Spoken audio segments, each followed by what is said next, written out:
स्वातंत्र्य दिन आपण साजरा करतो आहे। परमपूज्य डॉक्टर बाबासाहेब आंबेडकर यांच्या पुण्याईने आपण हे सर्व या ठिकाणी बसण्याचा योग आलेला आहे। मित्र हो, सर्वांना कल्पना आहे की देशाला स्वातंत्र्य मिळून आज 80वा वाढदिवस म्हणजे एकूण 80 झाले तर 80वा वाढदिवसात आपण येतो आहोत। खूपदा लोकांमध्ये काही आपण बसलेल्या मध्येही समस्या असतो। 15 ऑगस्ट हा स्वातंत्र्य दिन आहे आणि 26 जानेवारी हा गणतंत्र दिन आहे। गणतंत्र दिन आणि स्वातंत्र्य दिन या दोघांमधला फरक आपल्याला जाणवला पाहिजे।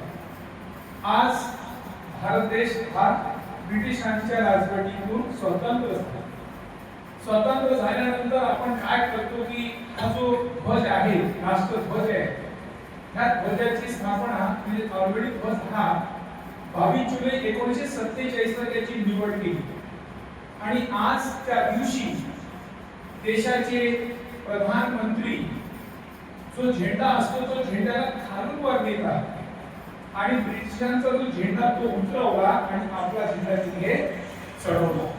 नेहमी लक्षात ठेवायचं की आज झेंड्याला खालून वर नेतात आणि वर नेल्यानंतर ज्या तिथे झेंडा असेल त्या झेंड्यावर कोणत्याही प्रकारचं त्याला म्हणजे दाग लागलेला असेल, एखादी तोरण बांधलेली असेल, एखाद्या कोणत्याही प्रकारची त्या ज्या ठिकाणी राष्ट्रध्वज असतो तिथे लावायचं नसते। कारण हा ध्वज संहिता 1971 चा कायदा आहे।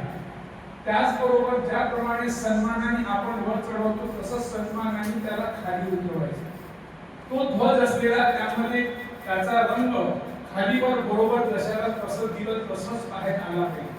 त्याचबरोबर त्याच्यावर कोणताही डाग असायला नको, छिद्र असायला नको, मळकट असायला नको। जर छिद्र मळकट असं काही असेल तो ध्वज इथून आता काही कामी नाही, तर सन्मानपूर्वक त्या ध्वजाचं तुम्ही दहन करा।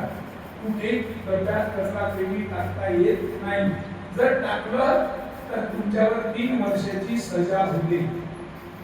जर तुमच्या कुठे बायोग्राफीवर माहित असेल, हा एक त्याचा गुजरात मधला तुझा पटेल होता, तो आंदोलन करणारा, त्या आंदोलन करणारा त्याच्या हातावर असं राष्ट्रध्वज नेताना त्याच्या पायाखाली पुरवल्या गेलं म्हणून त्याला सजा झाली होती, आठवत असेल तुम्हाला। आणि ह्या दिवशी देशाचे जे प्रधानमंत्री असतात ते लाल किल्ल्यावर लोकांना संबोधित करत असतात आणि लाल किल्ल्यासमोर पथसंचलन होत असतो। कोणत्या दिवशी? 15 ऑगस्टला। 26 जानेवारीला झेंडा खालून वर देत नाही, तो झेंडा तिथेच राहतो, तर तिथे त्याला फडकवायचं असतं। त्याला ध्वजारोहण नाही, त्याला ध्वजारोहण करायचं, त्याला फक्त फडकवायचं। झेंडा वरच असतो, फक्त खाली ओढायचं असते, तो तिथे तिथंच फडकवतो। आणि फडकवण्याचं काम कोण करतो? देशाचे राष्ट्रपती। त्या राष्ट्रपती पद हा भारतीय संविधानानंतर तो निर्माण झाला, पहिला तो पद नव्हता। आणि जी पथसंचलन असते ती राजपथावर असते, म्हणजे त्यावेळेस देशाला संबोधित करणारा कोण असतो? तो राष्ट्रपती असतो। म्हणून प्रत्येकाला माहित पाहिजे की 26 जानेवारी हा गणतंत्र दिवस आहे। त्या दिवशी जो झेंडा असतो तो वरच असतो, फक्त वरच्या वर त्याला फडकवायचं असतं, फक्त दोरी खाली ओढायची असतं आणि 15 ऑगस्टला खालून वर न्यायचं असतं। आता हा देशाला स्वातंत्र्य मिळाल्यानंतर आपण गणतंत्रात आहोत, आपल्याला लोकशाही मिळाली।